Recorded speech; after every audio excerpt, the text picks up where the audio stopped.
Vous féliciter de la présence du Conseil technique du président de la République, chargé de la formation, mais également de la présence de l'honorable député Massi, président de la commission éducation, jeunesse, sport et loisirs. Saluer la présence massive des responsables d'établissements privés, représentés ici à mes côtés par le coordonnateur national des établissements privés. Me réjouir également et féliciter le projet REFOP de la GIZ, la coopération allemande, qui nous a valu quand même la tenue de cette activité. Je voudrais rappeler donc que cet atelier fait suite à l'audit qualité des établissements privés qui avait été lancé il y a un an, mais dont le point de départ est la directive présidentielle du 15 décembre 2021. Le but de l'exercice, comme vous le savez, c'est d'accompagner les établissements privés dans la formation en essayant de les inciter à quand même s'aligner sur les normes et les standards en matière de qualité dans la formation, étant entendu que depuis toujours, le Sénégal a toujours misé sur la qualité de ses ressources humaines et le ministère de la formation professionnelle et technique ne peut pas à lui seul s'occuper de cet exercice-là de façon cavalière.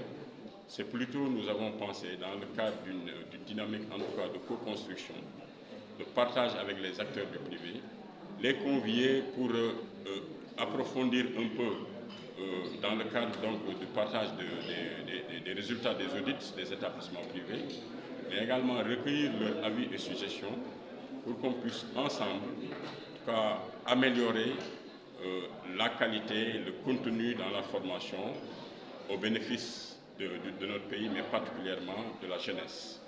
C'est pourquoi donc il sera mis en place au niveau de chaque région un comité de pilotage qui sera un cadre de partage et d'échange à côté du comité donc, national qui va fédérer toutes les synergies qui s'activent dans la formation professionnelle et technique. Et nous avons noté, pour le saluer, la présence massive de tous les acteurs. Je n'oublie pas de remercier les inspecteurs d'académie, représentés ici par leur coordonnateur. Ils sont sur le terrain, donc nos meilleurs leviers, à côté des inspecteurs de spécialité, sans oublier quand même les chefs de l'exécutif au niveau de chaque région, qui aussi véritablement donc, sont impliqués dans ce processus-là. Un audit qui est lancé pour ce qui est des établissements de formation en santé. Cela, c'est en relation avec l'ANACSO. Donc, pour dire que c'est juste un échantillon, mais quand même un échantillon représentatif, sur lequel nous nous adossons pour constater avec eux les résultats et tendre vers l'amélioration de ce qui se fait dans nos établissements privés de formation.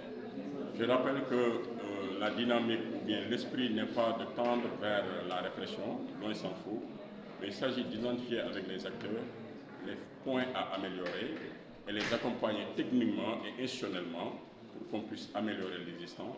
Voilà le but du jeu et je crois qu'ils l'ont bien compris en adhérant à notre démarche.